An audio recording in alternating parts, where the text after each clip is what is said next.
Bismillahirrahmanirrahim. Assalamualaikum warahmatullahi wabarakatuh. Alhamdulillahirrabbilalamin. Wabihi nasta'inu ala umuri dunya waddin. Wassalatu wassalamu ala asrafil anbiya'i wal mursalin. Wa ala alihi wa sahbihi wa man tabi'ahu dahun bi ihsanin ila yaumiddin. Amma ba'd. Ashhadu an la ilaha illallah wa ashhadu anna Muhammadan abduhu wa rasuluhu la nabiyya ba'dah. A'udzubillahi minasyaitonir rajim.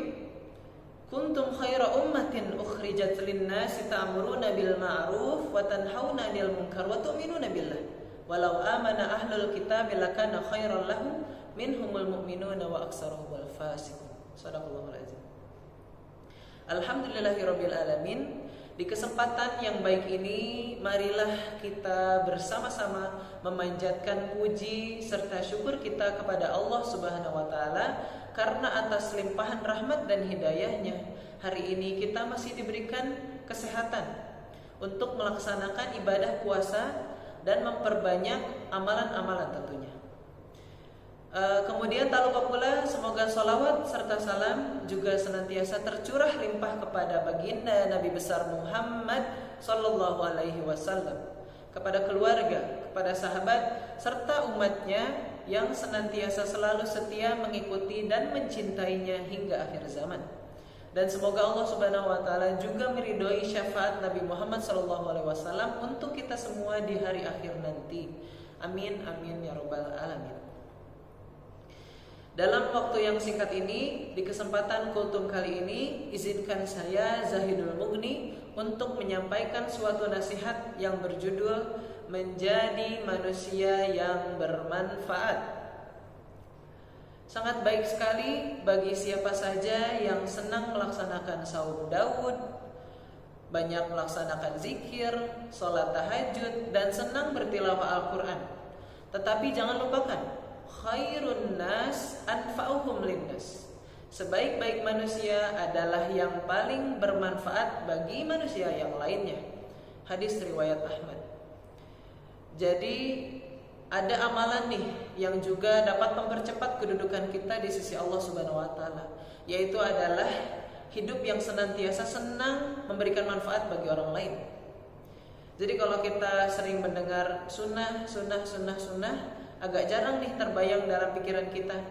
Kita membawa makanan, memberikan makanan kepada orang yang membutuhkan, atau kita memfasilitasi orang lain untuk beribadah, untuk menjadi lebih baik lagi. Kita kalau membayangkan sunnah, yang terbayang adalah seputar ritual-ritual peribadatan. Itu memang betul, itu memang baik, bahkan sangat bagus. Tetapi ada juga nih ternyata gerbang sunnah yang lain yang agak jarang kita perhatikan, yaitu bagaimana kita gemar menolong orang lain.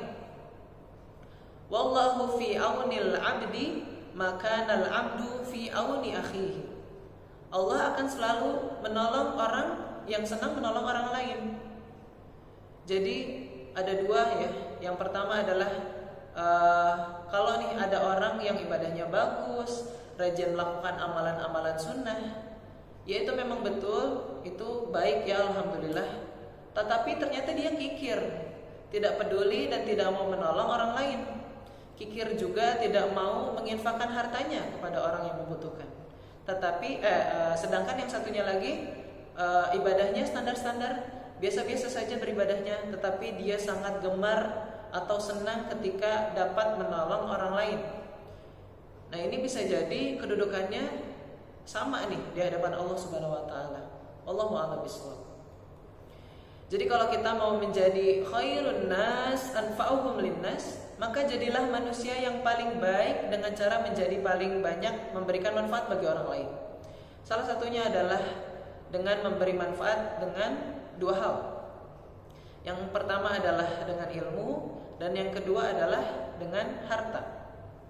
Dengan ilmu, apabila kita masih terbatas ilmunya, maka kita masih bisa mengajak orang lain untuk menuntut ilmu, mendalami ilmu agama. Kita ajak teman kita untuk nongkrong di majelis-majelis ilmu, kita mendalami ilmu agama dari orang-orang yang berilmu.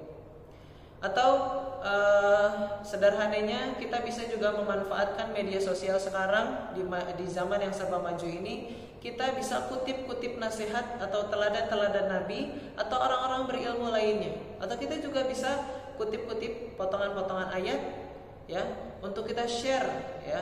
Selama konten ini adalah konten-konten yang positif.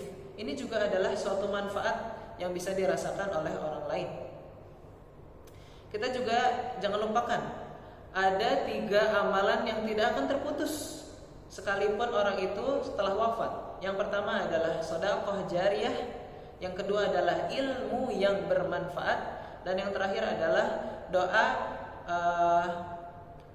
doa anak-anak yang soleh yang mendoakan orang tuanya, seperti itu.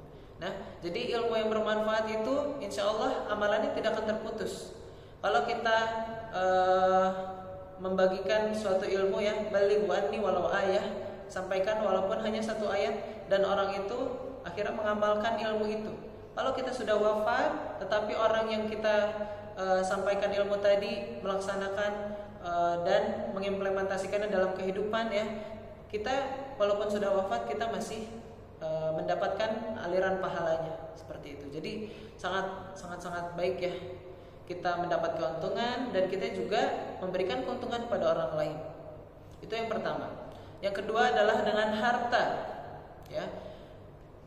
Apabila kita memiliki harta yang kita bisa sedekahkan, maka sedekahkanlah. Atau kita bisa mewakafkan dalam bentuk barang atau mungkin tanah yang bisa kita wakafkan untuk pembangunan masjid, untuk pembangunan tempat-tempat ibadah atau tempat-tempat majelis-majelis ilmu ya. Atau kita juga bisa wakafkan tanah untuk pembangunan pesantren, seperti itu ya. Selama tanah atau barang itu digunakan oleh orang lain, maka amalannya juga akan tetap mengalir kepada kita walaupun kita telah wafat tadi. Atau kita memberikan makan kepada orang lain, fakir miskin, orang-orang yang membutuhkan, insya Allah itu juga akan menjadi sedekah jariyah untuk kita di akhirat nanti. Dalam Al-Quran surat Al-Baqarah ayat 261, A'udzubillahi minasyaitonirrajim. Bismillahirrahmanirrahim. Masalul ladzina yunfikuna amwalahum fi sabilillah kamasali habbatin ambatat sab'a sanabila fi kulli sumbulatin mi'atu habbah. Wallahu yudhaifu liman yasha wallahu wasi'un alim. Perumpamaan nafkah yang dikeluarkan oleh orang-orang yang menafkahkan hartanya di jalan Allah adalah serupa dengan sebutir benih yang menumbuhkan 7 buah bulir. Pada setiap bulir terdapat 100 biji ya. Jadi senantiasa memekar terus ya. Jadi semakin bertambah. Allah akan melipat gandakan atau melipat ganjarkan bagi siapa yang Dia kehendaki. Dan Allah Maha luas karunia-Nya lagi Maha mengetahui. Jadi teman-teman, kalau misalkan kita ingin menjadi khairun nas anfa'uhum linnas, maka masih banyak caranya ya. Entah itu dengan ilmu, kita mengajak orang lain untuk menuntut ilmu, mendalami ilmu agama, kita share-share konten positif kepada orang lain dan kemudian orang itu mengimplementasikannya dalam kehidupan, kita juga kan menjadi orang yang bisa memberikan manfaat kepada orang lain. Atau kita bisa menginfakkan harta kita di jalan Allah Subhanahu wa taala seperti yang tadi dalam Al-Qur'an surat Al-Baqarah ayat 261 tadi. Insya Allah investasi yang kita berikan tidak akan merugi sedikit pun.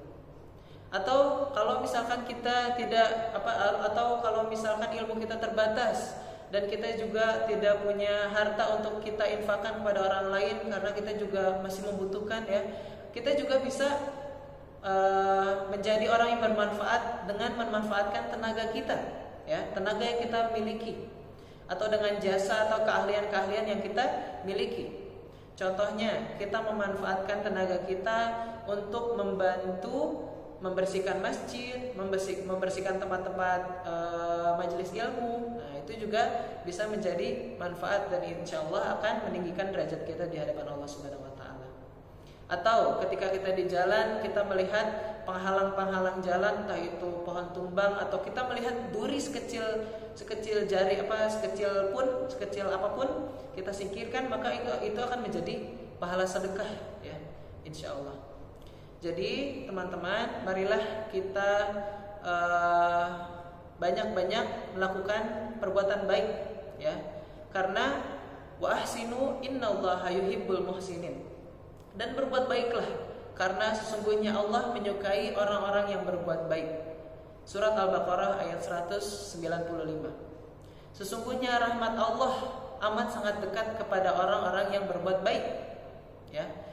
Jadi marilah di bulan Ramadan yang suci ini kita berlomba-lomba untuk menjadi orang yang bermanfaat bagi orang lain. Mungkin demikian yang bisa saya sampaikan di kesempatan kali ini, mudah-mudahan bermanfaat. Yang baik adalah datang dari Allah Subhanahu wa taala, adapun kesalahan yang buruk datang dari diri saya pribadi. Demikian, billahi taufiq wal hidayah. Wassalamualaikum warahmatullahi wabarakatuh.